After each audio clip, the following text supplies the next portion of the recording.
Good morning, students.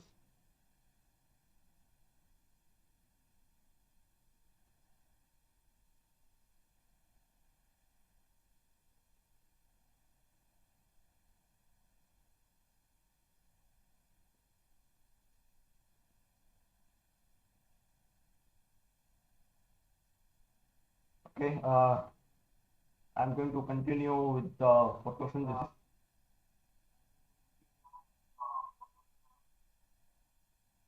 Today, I'm going to talk about cyclic and non-cyclic phosphorylation, as well as the dark reactions of the photosynthesis. Okay, now this one is a plant cell. Okay, where light reactions occurs in thylakoids. Light reaction occurs in thylakoids, where light is used as energy, which photolyzes the water molecule, and releases oxygen. At the end of Kelvin cycle, sugar is produced from the carbon dioxide. Okay, and sugar may be further converted into to starch or sucrose. Okay, according to the needs of the plant.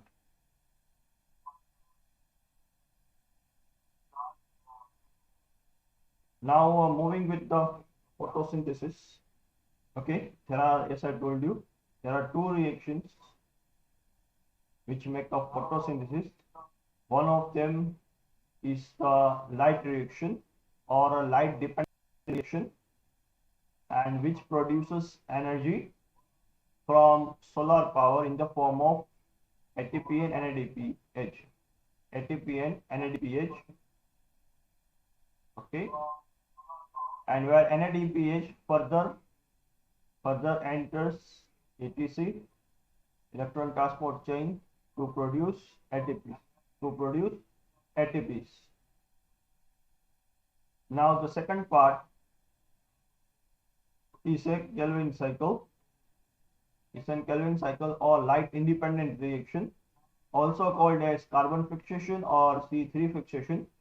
It uses energy ATP and NADPH from light reaction to make up glucose or sugar. Now the electron flow in the right direction of first one is the cyclic electron, the second one is the non-cyclic one, and the second one is the non-cyclic electron flow. Okay, and this reaction occurs in the thylakoid membrane. Okay, and where the electrons pass from cyclic way and non-cyclic way. Okay, whereas in the case of bacteria, there is only one electron flow. Okay, there is only one reaction center. Okay, whereas in the case of plants, cyanobacteria, there are more than one electron centers. So this is the trapping of sunlight energy, photolysis, by photosynthetic pigments to release chemical energy. The light's energy splits water into hydrogen and oxygen, and the oxygen can be released as a byproduct. The hydrogen then combines with a hydrogen acceptor NAD to produce NADH2. At the same time, energy is also made available to convert ADP plus Pi into high energy molecule ATP, and this process is known as photophosphorylation. Okay, this process is known as photophosphorylation. The NADH2 ATP made by the photolysis are passed to the carbon fixation stage, where carbon dioxide is used as a carbon source, and the photolysis occurs on the grana of the chloroplast.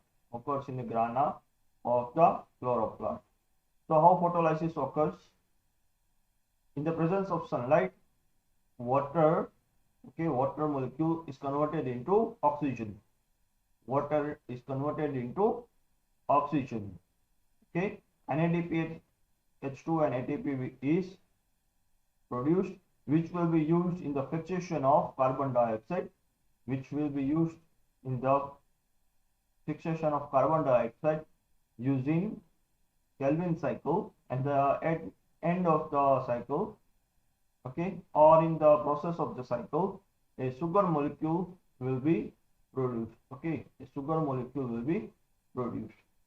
And the photosystems, starting with the photosystems, the photosynthetic pigments such as chlorophyll A or B and carotenoids are light harvesting molecules found in the thylakoid membranes of the chloroplast.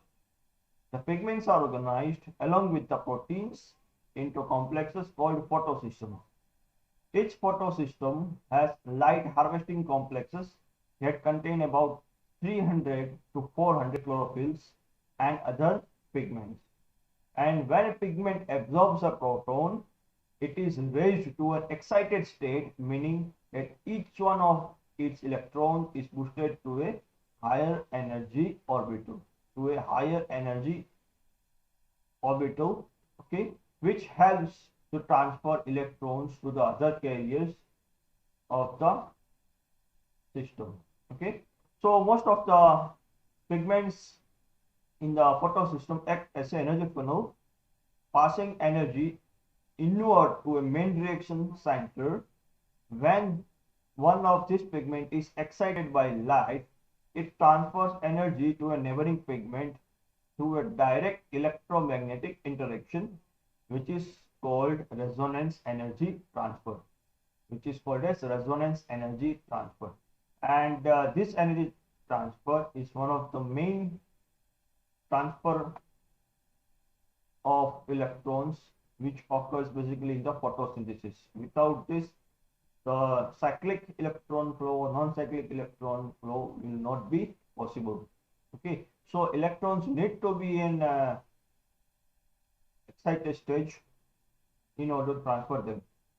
So the neighboring pigment in turn can transfer the energy to one of its own neighbors again.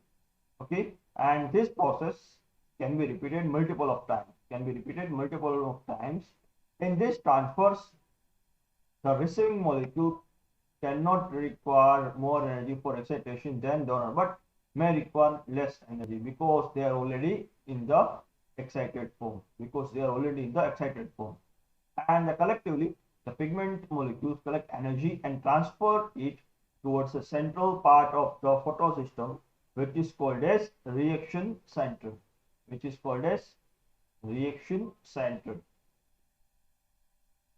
Now the photosystem, okay, this one is a photosystem diagram of it.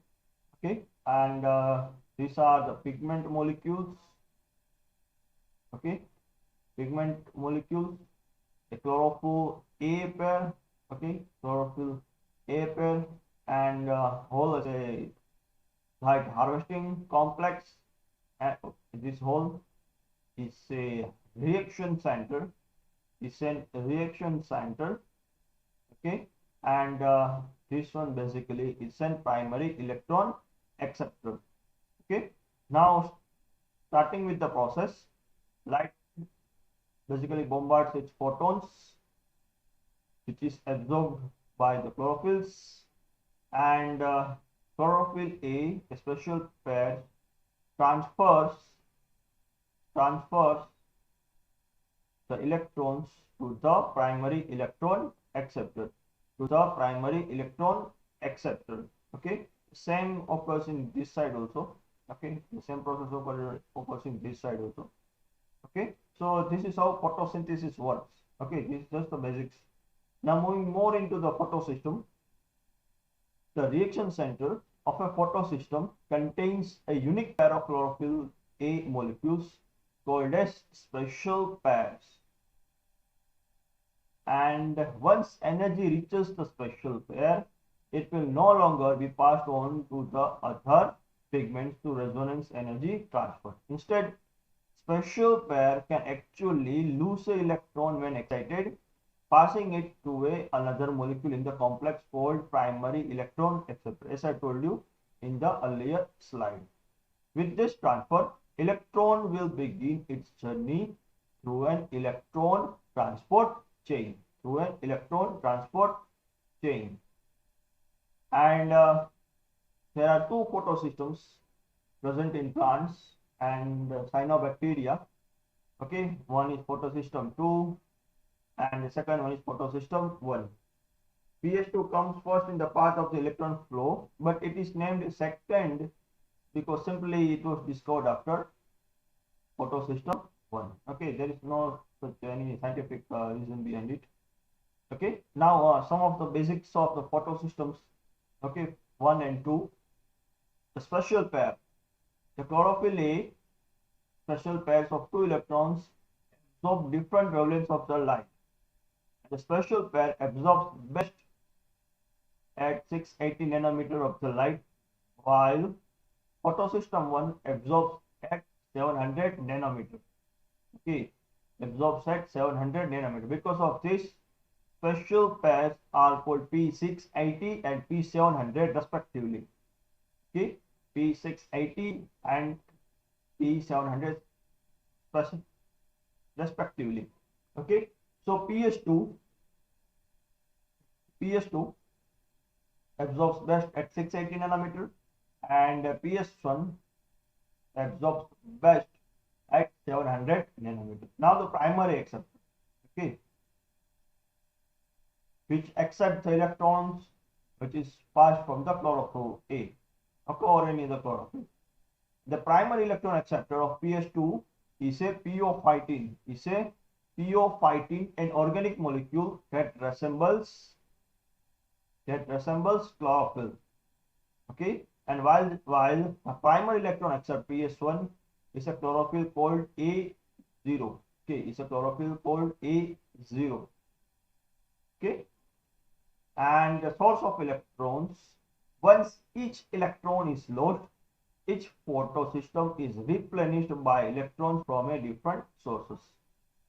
For example, the PS2 reaction center gets electron from water, while PS1 reaction is replenished by electron flow down in electron transport chain from the PS2. Okay, so PS2 will receive electrons from water and PS1 from the PS2 through a flow of electrons. Okay, and the main source is through also the excitation of the chlorophyll molecules. So photosystem 1 and 2, okay, this one is a photosystem 2 and a photosystem 1. Okay, light, with the help of light, chlorophyll A will get excited, and the special pair which is known as P680 pair will transfer its electrons to pyophytin, which is basically a primary acceptor. Okay, which is basically a primary acceptor, as well as electrons, more number of electrons will be also provided from the photolysis of water molecule into oxygen, and this for the electrons are passed on to the photosystem 1, and these electrons will be transferred to a special pair of P700, and this electrons will be further passed to the chlorophyll A0, which is the primary acceptor in the case of photosystem 1. So during the light dependent reactions, an electron that is excited in photosystem 2 is passed down to electron transport chain to PS2, losing energy along the way. And in PS1, the electron is excited again and passed down to the second leg of the electron transport chain to a final electron acceptor. Okay, so now let's test the electrons. Okay, simply this one is the electron transport chain for the photosynthesis. how ATP will be produced. Okay, how ATP will be produced after the photosynthesis. Okay, and chloroplast. Okay, now with the help of light,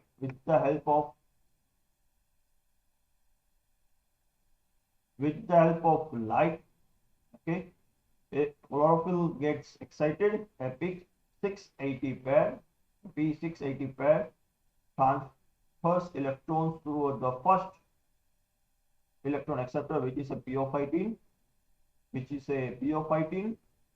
a hydrogen will be released. Alongside, electrons will be also passed through the photolysis of water molecule.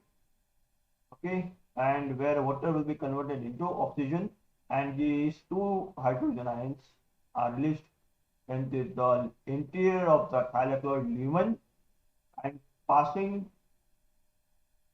further to the chain, the electrons will be transferred to the P700 photosystem II PS1 P700 complex, where it will be excited again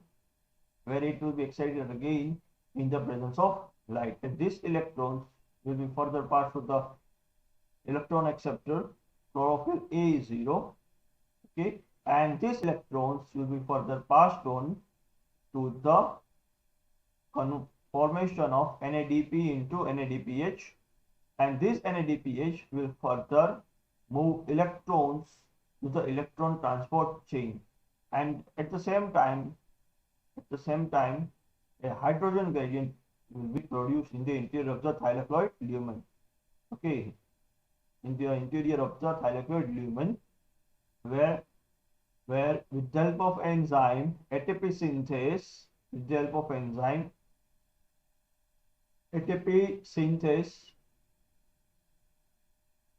converts ADP into ATP. The mechanism is same we studied during chemiosmosis. Okay, this mechanism is same which we studied during chemiosmosis. Okay, so I am repeating the whole process again. P680 gets excited where a pair of chlorophyll A transfers electron to the primary electron acceptor PO15. At the same time, with the help of photolysis, water molecule will be converted into oxygen, and these electrons are further passed on to the PS1, where the reaction center is P700. At the same time, hydrogen will be further added to the thylakoid lumen in the interior part, and the P700, where electron will be further excited with the help of light again, and these electrons will be passed on to the chlorophyll A0 and move forward to produce NADPH from NADP plus, and further electrons are passed on to the electron transport chain. Okay, and through the process of chemiosmosis, ATP synthase will produce ATP from ADP. Okay, from ADP. Now this one is a free energy graph with reaction at various stages. Okay, P680 photosystem II, light energy, water which also provides electrons, and will be passed on to the PO15 through a series of reactions. Okay, you can see here clearly the free energy of the electron decreases. Free energy of the reaction of the electrons decreases. Now again with the help of light energy, electrons will again get excited and passed on to the chlorophyll A0, where finally it will be passed on to the formation of NADPH. This is how a variation of free energy of electrons occurs with the progress of progression of the photosynthetic reaction. Now the cyclic photophosphorylation. Okay. Now the cyclic photophosphorylation. Okay, as I told you earlier also, I will discuss cyclic photophosphorylation and non-cyclic photophosphorylation. Now the cyclic photophosphorylation basically starts when photosystem 2 provides electrons, okay, electrons, and these electrons are further excited and passed on to the primary electron acceptor, okay, and this further again are passed to the other carrier molecules of the photosynthesis So this whole process is a cyclic process. Okay, it's a cyclic process. Thus, this is the reason why it is called as cyclic phosphorylation. And rest of the electrons which are passed on further to produce NADPH, and electron transport chain through which, as well as the chemiosmosis, which produces ATP, we almost said, which we have studied earlier. Okay, now the cyclic electron flow occurs in the thylakoid membrane and uses photosystem 1 only, and P700 reaction center chlorophyll A uses electron transport chain, generates ATP only. Okay, generates ATP only. Now the cyclic electron flow, okay, is somewhat like this one. It's somewhat like this one. Okay, it with the help of accessory pigments, photosystem 1 is passed on to the primary electron acceptor. Okay, these electrons are further passed to various carriers of the system. Okay, and the pigments basically absorb light energy, excite electrons of chlorophyll A to produce ATP. Okay.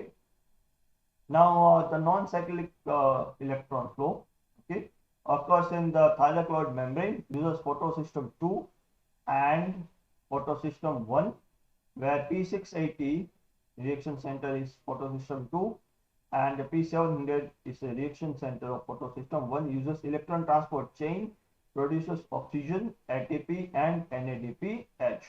Okay, and NADPH. Now the non-cyclic flow.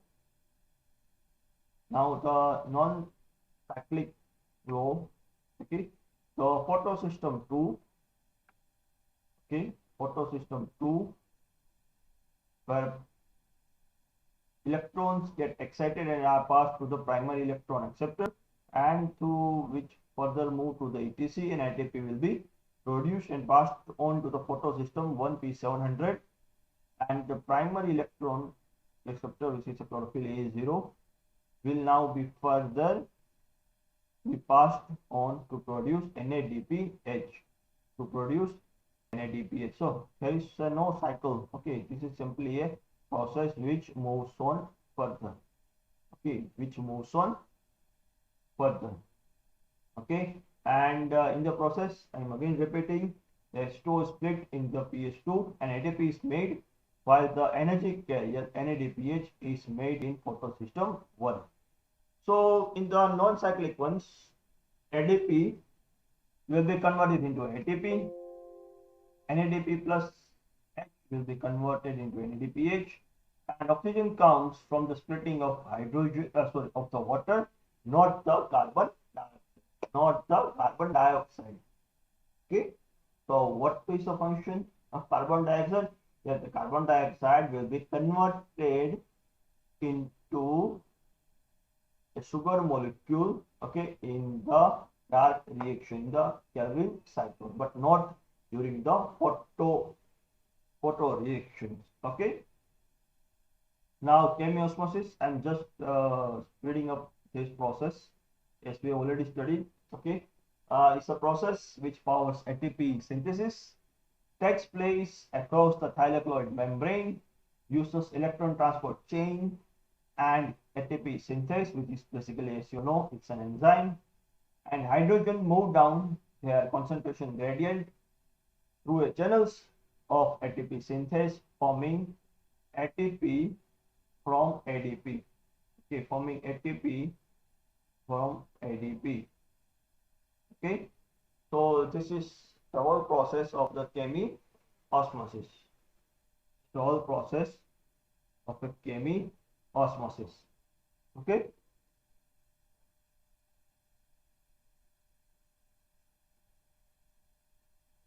Now, Kelvin cycle. Okay. Now, the Kelvin cycle.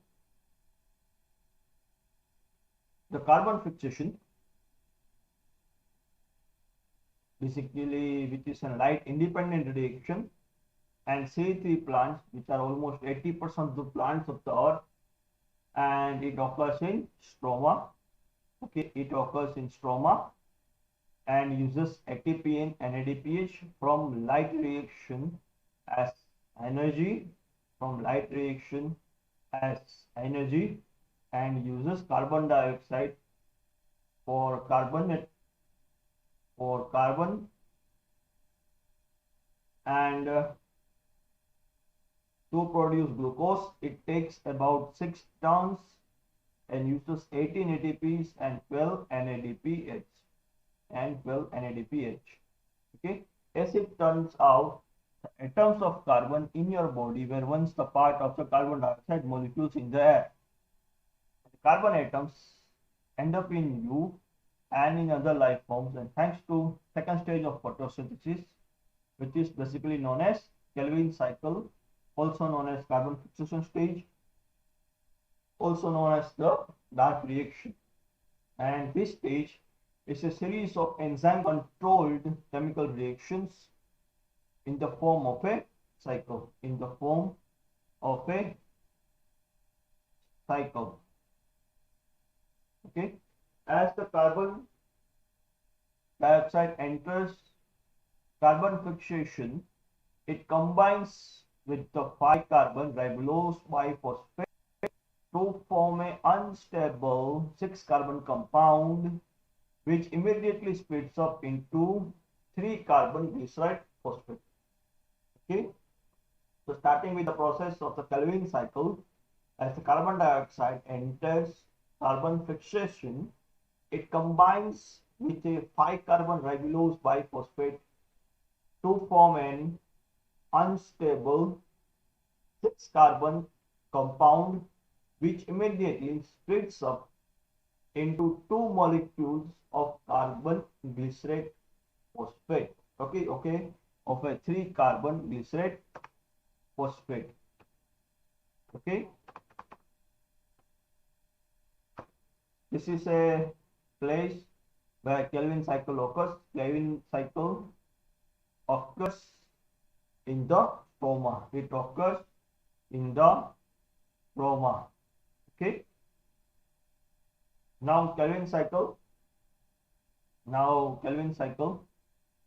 Through the light reactions, NADP, H and ATP are provided to the Kelvin cycle. Where carbon dioxide is basically converted into phosphoglycerate. Okay, and from glycerate 3-phosphate it will be converted into sugars. Okay, so moving further with the Kelvin cycle in a more detailed form,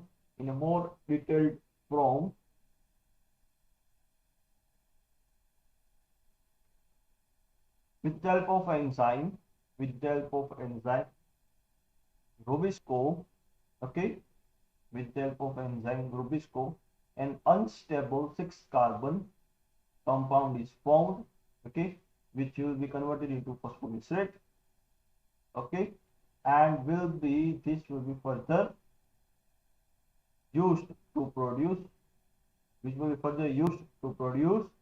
glucose, and rest of the glycerate phosphates are further converted into ribulose biphosphate ribose biphosphate again with the help of enzyme will be again converted into a 6 carbon unstable compound. So in the process, as I told you earlier, okay, many number of ATP molecules will be utilized during this process. Okay, many number of ATP molecules will be utilized in the process. Okay, now this one is a whole.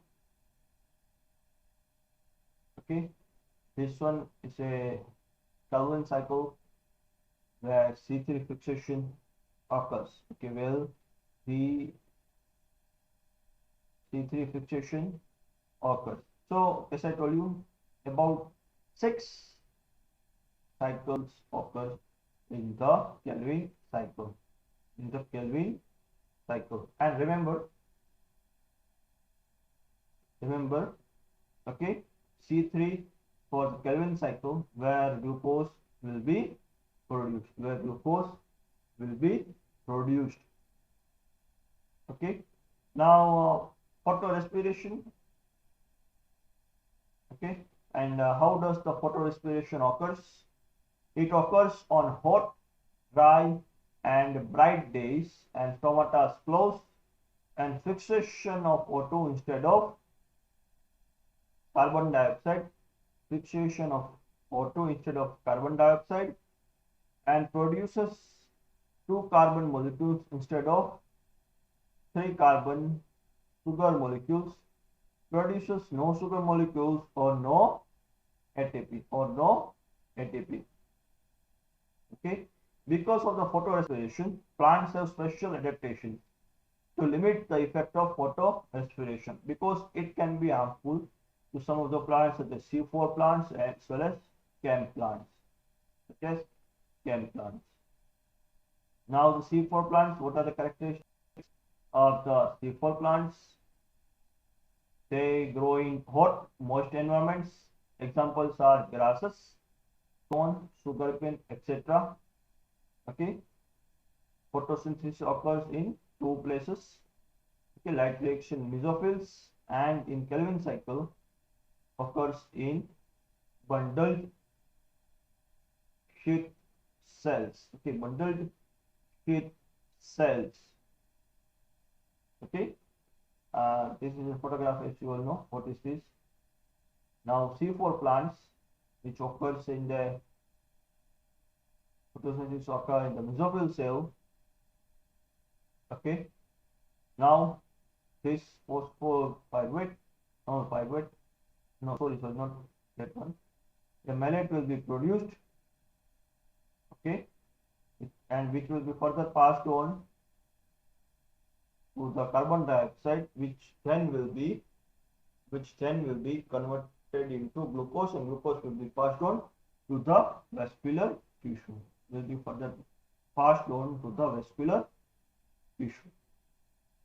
Okay, and also in the process, pyruvic acid will be also produced. Okay. Now chem plants, what are the characteristics of the chem plants? They grow in hot, dry environments. 5% of the plant cactus and ice plants. Stomata are closed during the day in order to save water. Okay, as stomata opens during the night, and light reactions occurs during the day, and Calvin cycle occurs when the carbon dioxide is present. Okay, so in the chem plants where in the night stomata opens.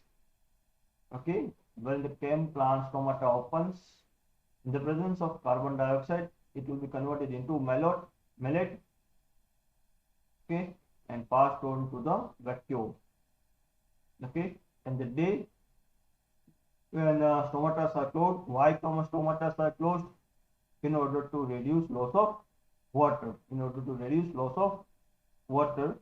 Okay, malate will be converted into pyruvic acid, and the carbon dioxide which is released will be further passed on to produce glucose.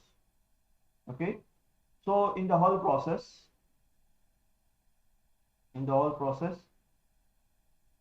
Okay, when stomata are open, when stomata are closed. Okay, pyruvate, which we convert in starch into triphosphate, into phosphoryl pyruvate. Okay, by the addition of HCO3 from where carbon dioxide enters, gets converted into oxaloacetate with the help of enzyme PEP carboxylase, where oxaloacetate will be converted into malate. Okay, with the help of enzyme NAD malic dehydrogenase will further passed on to the vacuum where malic acid will be produced. And further will be converted into malate, where malate with the help of NADP malic enzyme produces pyruvic acid and carbon dioxide will be released. Okay, and this carbon will be taken up by the Kelvin cycle to produce carbohydrates.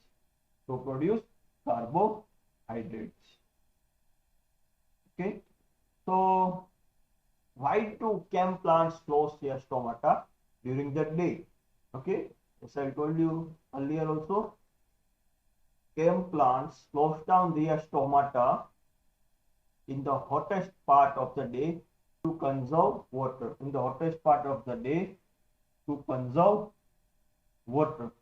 Okay, so C3 plants use C3 pathway. Okay, this is a diagrammatic representation if you want. Whichever diagram you want to use, you are free for that. Okay, and the C4 ones use C4 pathway.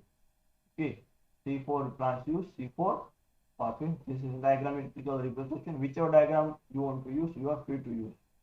Okay, whichever you find easy, you can use that diagram for your exam. Okay, now which are the limiting factors of the photosynthesis? Okay, which are the limiting factors of the photosynthesis? Chemical reactions such as photosynthesis can be speeded up or slowed down depending on certain conditions. A conditions which is able to limit rate of a reaction is usually a limiting factor. Okay, and this limiting factors can be studied with the help of a Elodea Bubbler. Where Elodea is a special plant which grows in the water. Okay, through which we can study the effect of light, carbon dioxide concentration, temperature, and one at a time to show that they are all limiting factors. Rate of photosynthesis can be measured by counting the bubbles of oxygen released in a specified time. Okay, you can also perform this experiment at your home also if you want. Okay, so this is a diagram. Okay, this is an diagram if you want to perform at home. Okay, which is a very easy experiment. Okay, here lamp will be used. Okay, lamp will be heat shield. Because why heat shields will be used? If you do not use heat shield, then due to the light, this may heat up. Okay, this may heat up. So here glass should be used as a heat shield so the heat do not pass through this beaker. And a dilute sodium bicarbonate is added in order to produce carbon dioxide. And in this funnel we have LDO plant. Okay, and after some time you can clearly see the oxygen bubbles which are produced. Okay, at the end of the experiment.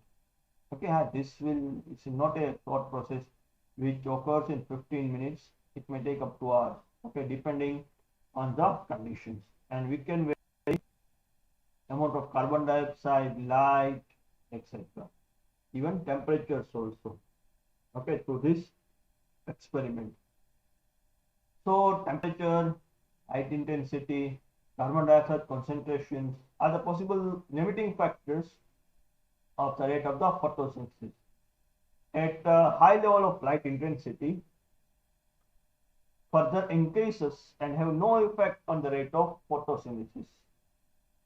Therefore, light intensity is not the limiting factor, but another factor, that is temperature, carbon dioxide concentration, enzymes or chloroplast working at maximum efficiency is a limiting factor for photosynthesis.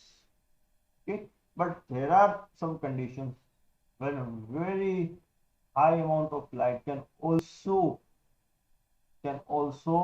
have harmful effect on the chloroplast. Okay, because of that the temperature increases, which leads to breakdown of various pigments of the plants. Okay, which may further also reduce the photosynthesis. But by increasing light, simply you cannot increase rate of a photosynthesis, but up to some extent you can increase, but not you simply go on and increasing light intensity does not mean anything. At a time you will see simply a straight line, okay, a plateau like structure. However, how much you increase light, there will be no difference in the rate of the photosynthesis. Now carbon dioxide concentration, okay, and rate of photosynthesis. Carbon dioxide is a substrate for the metabolic pathway. Hence, the relationship is similar to how enzyme reactions are limited by a substrate concentration. As you know, in order to move forward with enzymatic reaction, substrate is a limiting factor. So in this case also, where carbon dioxide is a substrate for the Calvin cycle and its enzymes, in the absence of carbon dioxide, the Calvin cycle will not be able to move forward. Okay, when the carbon dioxide concentration is increased, the rate of photosynthesis increases similar to light, but also it is a limiting factor at low concentration similar to light. But up to some extent, the whole process cannot increase. It's simply a straight line. Okay, so this plateau will be formed. Okay. Now the temperature. Okay, temperature depends on the type of plant and type of the geography where plants are grown and their native environment also matters. Okay, you cannot grow a plant of cold regions into tropic regions. Okay, so some of the plants which are in let's say are near the Arctic so in such as Russia, colder regions of Canada, etc. Those plants cannot be grown in India, especially in Gujarat. Okay, so temperature is an important limiting factor, and the photosynthesis may vary according to the optimal temperature needs. Okay, the photosynthesis is a metabolic pathway. Okay, and which is dependent on enzyme reactions which are affected by temperatures as well as carbon dioxides. Okay, so the increase in the temperature give molecules more kinetic energy, causing substrate to collide with the active sites more frequently, and this increases the rate of photosynthesis. And now you can see clearly, okay, at the optimal temperature, rate of photosynthesis increases. But if we go on increasing the temperature more than optimum, the rate of photosynthesis will also decrease. As the temperature approaches the optimum, the enzyme begins to denature to become non-functional, causing the rate of photosynthesis to increase and more slowly eventually to the peak. After the optimum temperature enzymes denature, they rapidly causing fast decrease in the photosynthesis occurs, as I told you. Okay. Now I am ending my lecture here. Okay. Everyone, please join. Webex meeting of 40. Okay, everyone please join Webex meeting of 8:40, okay, for your doubt solving session as usual. I'm ending the video now.